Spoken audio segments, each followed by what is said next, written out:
जय हिंद नमस्कार। तो बंधुकल केनेकुवा आपनलोকৰ खबर आशा करो सबरे खबर ভাল। तो আজিৰ এই ভিডিওটো আপোনালোকক ডিসকাস কৰিম যে সিন আপ কেনেকৈ মেকআপ কৰিব, আপোনালোক ওয়েট কেনেকৈ কমাব আৰু লগতে গৰমৰ দিনত আপোনালোকে প্ৰেক্টিস কেনেকৈ কৰিব তাৰ লগত আলোচনা কৰিম। আপোনালোকে ডায়েটটো কেনেকৈ মেইনটেইন কৰিব। ঠিক আছে, কিছুমান বন্ধুৱে কুৱেৰি কৰিছিল যে ডায়েটৰ ওপৰত এটা ভিডিও বনাব লাগে, ধৰক লং জাম্প বা ৰানিংৰ কাৰণে ধৰক এক্সট্ৰা ভিডিও বনাব লাগে বা বনাইছো ধৰক দুই এটা, কিন্তু ডায়েট সিন আপ এইবিলাকৰ কাৰণে এক্সট্ৰাকে ভিডিও নবনাও।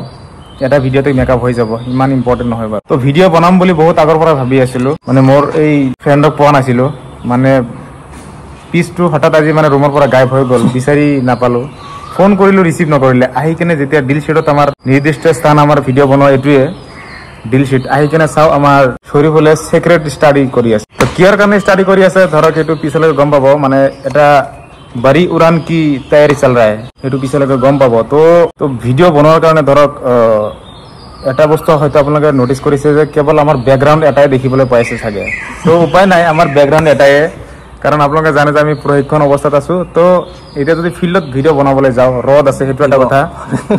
তাৰপিছত অকণমান ৰেষ্ট্ৰিক্টেড আছে, তাৰে মাজত কেইজনমান বকাচোদা মানে পুৰা ৰানিং কৰি আছে, এনেই ট্ৰেনিঙত দৌৰিব নোৱাৰে, কিন্তু ইভিনিং হলিডে পালে বাপৰে বাপ ফিল্ডত যাব নোৱাৰি, মানে দুই এটা আহে ন, তেনেকে ফিল্ডত চান্স নাপায়। সেইকাৰণে ভাবিছো ডিল শ্বিটত আমাৰ এইটোৱে মানে পাৰ্মানেণ্ট প্লেচ আৰু ভিডিঅ' বনোৱা। তো বেকগ্ৰাউণ্ডটো ইগনোৰ কৰক আপোনালোকে, বাছ টপিক কি হৈ আছে, ডিছকাছ কি হৈছে সেইটোৰ ওপৰত লক্ষ্য ৰাখি। তো ভিডিঅ'টোত আজি আলোচনা কৰিম আমি প্ৰথমতে ডায়েটৰ ওপৰত, ডায়েটটো কেনেকৈ মেইনটেইন কৰিম। তো ডায়েটৰ ওপৰত যদি আপোনালোকক পৰামৰ্শ দিবলৈ যাওঁ, প্ৰথমতে আমাৰ ডায়েটটো আপোনালোক শুনি ল'ব লাগিব, বা আমাৰটো আগত আপোনালোকৰ ওচৰত ব্যক্ত কৰিম। ঠিক আছে, তো শৰীফুলৰটো শুনিব কেনেকৈ ডায়েট মেইনটেইন কৰিছিল, আৰু মোৰ ডায়েটটো কৈ আছো। তো মোৰ ডায়েট প্লেনৰ কথা শুনিলে আপোনালোকে হাঁহিব চাগে।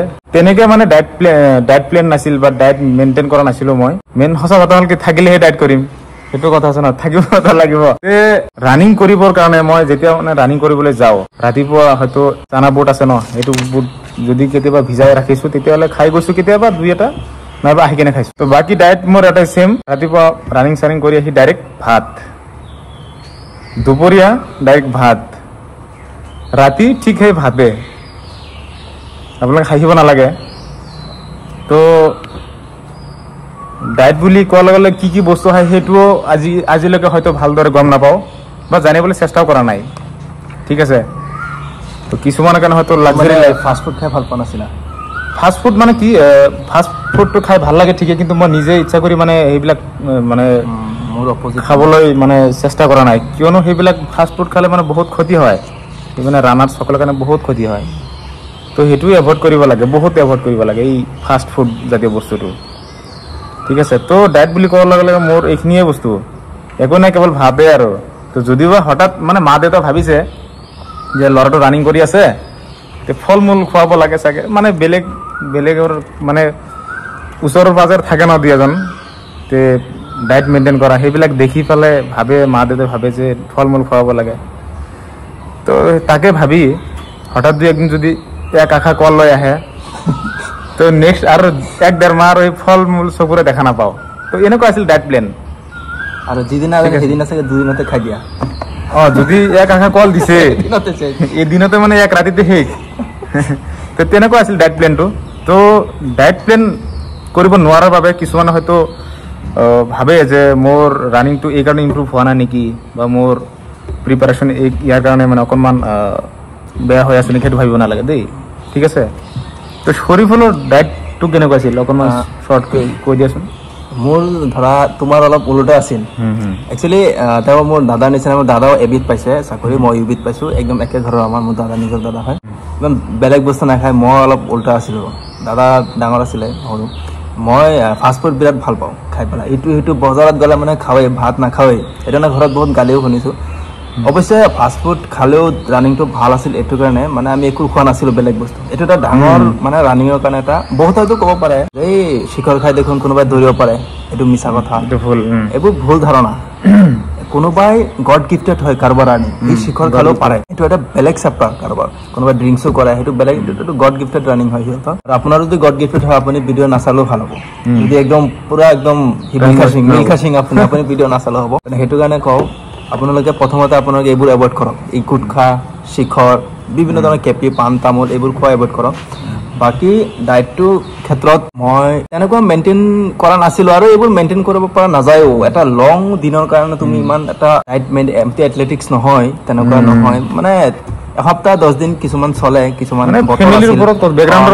দাদা এজনো মানে এইবোৰ এটা মেডিচিন কোম্পানীত আছিলে মাজে মাজে কিবা বটল আনি দিয়ে খাও 10 দিন মান খাও একেলগে পিছত আকৌ এক মাহলে বন্ধ নাখাও এইটো পেকেট এনেকে থাকে ঘৰত গালি পাৰি থাকে নাখাও এনে আনো তহঁতৰ কাৰণে কিবা কিবা এনেকে কৈ থাকে আৰু বাকি ডায়েটৰ ক্ষেত্ৰত মই এটোই কম আপোনালোকে পাৰিলে যদি পাৰে আৰু আমিও কেতিয়াবা খাইছিলো বুট চুট খাইছিলো কেঁচা বুট এনেকে তিয়াই ৰাতিপুৱা খাব তেনেকে বা কলমূল ফলমূল খাব বজাৰত গলে মানে কমসে কম ডায়েট মেইনটেইন নকৰিলো এটলিষ্ট বজাৰত গৈ বেয়া বস্তু এটা খোৱাতকে বলে আপেল এটা কিনি খাও কমসে কম লাইক তেনেকুৱা বস্তু এটা খাওক বলে এটা কেপি বা শিখৰ এটা খোৱাত কাৰণ তো গোল্ডেন চান্স বহুত লৰাই মই দেখো কাৰণ বেলেগ লৰা ছোৱালীৰ কথা ক'বলৈ নাযাও মানে বিশেষকে মানে ইন্টাৰভিউৰ কাৰণে জব এস্পায়াৰেন্ট বিলাকৰ কথা কৈছো মই যিবিলাক ফিজিক্যাল ইন্টাৰভিউ দি চাকৰি ল'ব বা চাকৰি কাৰণে প্ৰসেস চলাই আছে এটলিষ্ট ভাল বস্তু খাব নোৱাৰিলেও বেয়া বস্তু নাখাব হেতু আমাৰ তো এটা বস্তু মানে আপোনালোকে মানে ভালকে মেইনটেইন কৰিব লাগিব পানী বস্তু ঠিক খাব দে মানে বহুত পানী খাব মই এখিনিতে এটা কথা কৈছো বহুত এনেকুৱা ইউটিউবাৰ আছে বা বহুত হেৰি আছে এনেকুৱা ডায়েট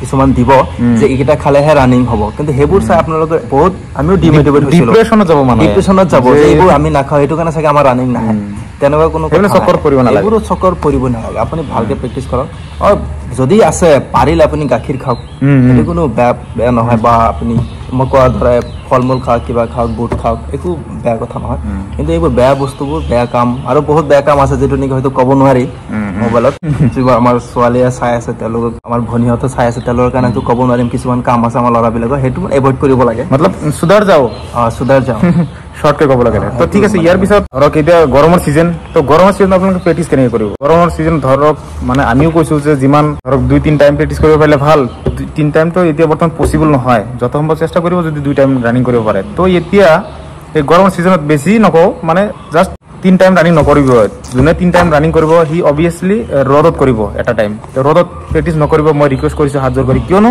এতিয়া আপোনালোকে যেহেতু গৰমৰ সিজন আহিছে ন মানে প্ৰত্যেকৰ এটা ৰাউণ্ড বেমাৰ হ'ব কিবা এটা জ্বৰ চৰ্দি কিবা নহয় কিবা এটা হ'ব তো অলপ কেয়াৰ ৰাখিব আপোনাৰ হেল্থৰ প্ৰতি কাৰণ ইমান কষ্ট কৰি যেটো আপুনি টাইমিং লৈ আহিব বা যিখিনি প্ৰিপাৰেচন কৰিব কিবা এটা ফটকে ডাঙৰ বেমাৰ এটা হৈ গলে বস্তুখিনি মানে ব্যাক হৈ যায় আৰু টাইম নালাগে আহোতেহে টাইম লাগে বস্তু কিবা এটা মানে আনতেহে টাইম লাগে খুব মানে বি কেয়ারফুল আপনার স্বাস্থ্যের প্রতি ঠিক আছে তো মেইনটেইন কৰিব মানে ডায়েট নহয় এইবিলাকক মেইনটেইন কৰিব লাগে অকনমান যদি জ্বৰ লক্ষণ পায় আপুনি গৰম পানী খোৱা ইতিয়াৰ পৰা আৰম্ভ কৰিব যাতে কোনো প্ৰবলেম নহয় তো যধেমৰে ঘূৰি নুফুৰিব যতে ঘূৰি নুফুৰিব গৰমৰ বতৰ হয়তো আজি সাপোজ গোটেই দিনটো ৰদ পৰিছে আপোনাৰ গাত ফটকে যদি বৰষুণত পৰি যায় আপুনি তেনেকে জ্বৰ চৰ্দি হ'বই তো সেইবিলাক আপুনি চাই চিনি চলিব লাগিব লগতে আপোনালোকে পঢ়াটো কৰিছে না নাই একদম মেইনটেইন কৰিব পিছত পস্তাব ইমান কষ্ট কৰি ৰানিং কৰি ৰদত 3-4 ৰানিং কৰি আপোনালোকে হয়তো কিছুমান আছে নতুন এক্সপেৰিয়েন্স 1 বছৰ বা 6 মাহ 3 মাহ ধৰি আছে এনেকুৱা বহুত ভাই বন্ধু আছে যেনেকি 3-4 বছৰ হয়তো যোৱাবাৰ বা তাৰ আগৰ বা অলপ পাৰ্কৰ কাৰণে ইমান পোষ্ট নাই মই সেইটো নকওঁ যে আমি কষ্ট কৰিছো কাৰণে পাইছো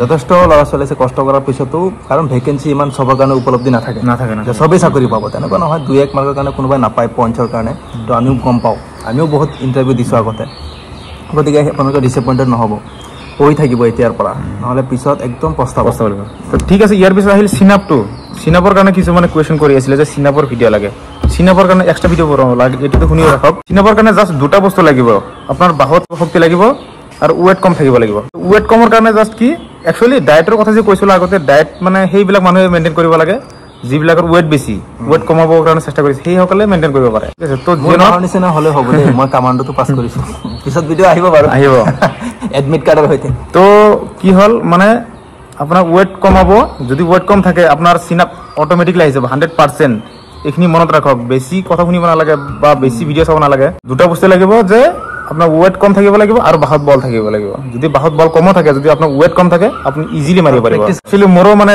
বাহত হিমান এটা ফোৰ্স নাছিলে ওয়েটটো ঠিক আছিল মোৰ মানে অলপ বেছি আছিল বুলি ক'ব পাৰি যাৰ কাৰণে মই 12টাহে মাৰিছিলো যত এবিট পাইছিলো মই তেতিয়া 12টাহে মাৰিছিলো তেও আকৌ এবিট পাই আকৌ ইবিট আহিছে ইবিটো পাইছে কমান্ডত সিনামত মই 12টাহে মাৰিছিলো তো এটোৱে কথা আপোনালোকে জোৰদাৰ প্ৰেক্টিছ কৰক মানে কি পঢ়িব লুসেন হক জৰপাই নহক কোপা কি পঢ়িব ভিডিও আহিব বা চলেন বছৰ আগতে যে কৈছিলো আমাৰ টাইমৰ অভাৱৰ কাৰণে আমি ভিডিও দিব নোৱাৰো আৰু কি হল মানে ধৰক ফিল্ডত প্ৰেক্টিছ কৰি আছে মানে ৰানিংৰ কাৰণে লং জাম্পৰ কাৰণে হেতু সবে গম পাই আছে কিন্তু সবৰে ভিতৰত এটা ইণ্টাৰনেলি এটা প্ৰিপাৰেশ্যন থাকিব লাগে, এটা প্ৰেক্টিচ থাকিব লাগে। সেইটো কি হ'ল বৰ্তমান আপোনালোকে ৰিটাৰ্ণৰ কাৰণে প্ৰস্তুতি চলাব পাৰে, ভিতৰে মানে এটা নিজস্ব এটা হেৰি থাকে, মানে প্ৰেক্টিচ চলাব লাগে।